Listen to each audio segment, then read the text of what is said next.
Joining us right now is Americans for Tax Reform President Grover Norquist. Grover, good to see you. Thanks so much for joining us. Absolutely. So where are we now? 26 legislative days left for them to get this done. You've been a believer from the get-go, Grover. Give us a status check. Do you expect health care reform and tax reform to happen this year? This year, yes, on both of those. Which dates is obviously the challenge. They are moving strongly on the Senate side. They're literally meeting several times a week, the entire Republican caucus, and then the subgroup, 13 to 26 Republican senators. Again, this is an all-Republican effort. There are no Democrats interested in reforming Obamacare or replacing Obamacare, so you have 52 votes, of which you need to get 50. And this is why the bill is really looking at block granting Medicaid, the big, radical, important change that repealing Obamacare is frankly block granting Medicaid, sending it out to the states, exactly what Bill Clinton did with aid to families with dependent children. That will lead to 50 different states taking different approaches. Some will require work to get the benefit. Others, right now, nobody looks for fraud because it's all federal money. But if states are actually spending their own money, you'll see a real effort at cost containment and going after the fraud that does exist. So that is a huge win. I know some people in the House go, well, it doesn't solve all the problems yesterday. It doesn't get rid of everything.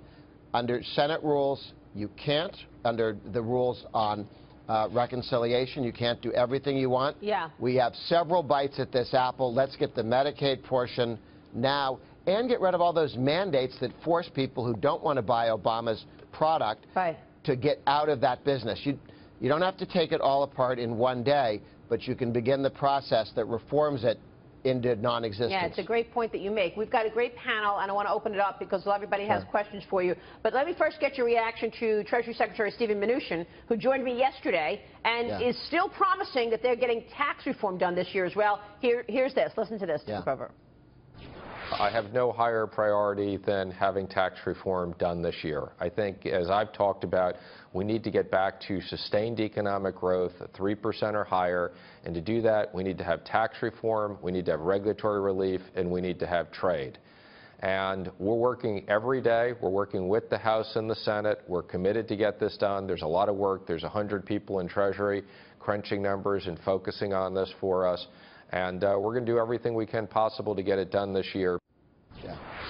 Grover, and you think that extending the budget window is going to be critical here? It is. I think we have a real opportunity. I agree. Wonderful interview. And I agree with the Treasury Secretary. This is a must-do. Trump is focused on it. The House and Senate are focused on it. Right now, we've been using 10-year windows where, remember, Bush had his tax cut, but at the end of 10 years, it disappeared because it wasn't deficit neutral in year 11 to 50. That 10-year window is a made-up number. The law simply says it has to be a number bigger than 5.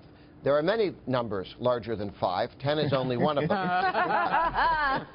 25 years, one generation, one of the longer depreciation schedules, I think is the way to look at it in order to make just about as permanent as anything is many of these tax reductions, and it allows us to get a significant tax cut, rate reductions inside the box by making the box bigger. Right.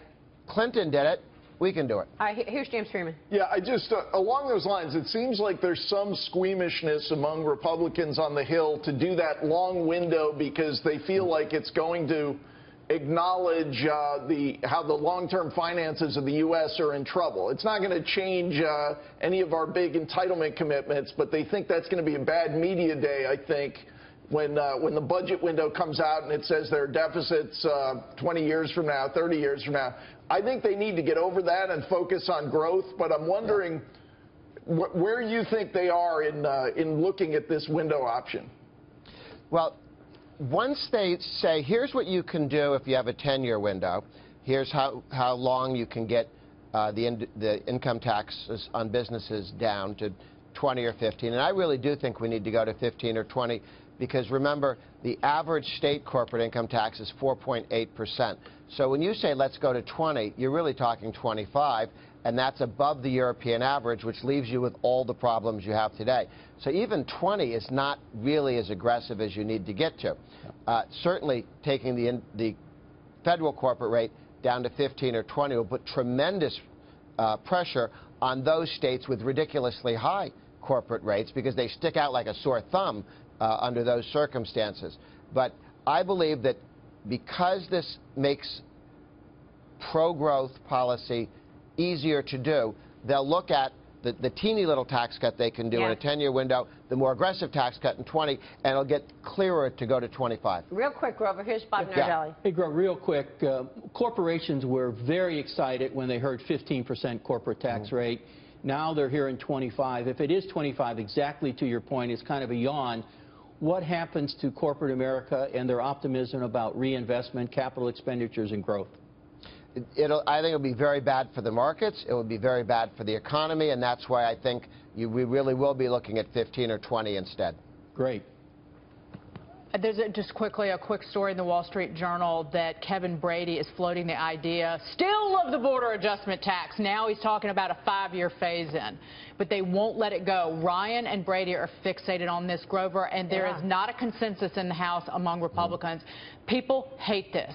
Anybody in a state that's got a Walmart or a Target based in it, they will never vote for it.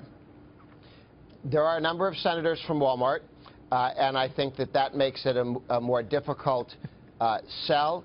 I think if you go to the longer window, it becomes less important to have that additional revenue right away. All right, Grover. Well, you're still a believer, so we're there with you. We'll get there. Well, okay. We've been talking about this now, this entire administration this year, but we'll see if we get it, Grover. Reagan's tax cut didn't come in until September. Obama took a full year to get Obamacare. We're okay. Okay. Grover Norquist. That's great. Ending on a positive note. Thank you, sir.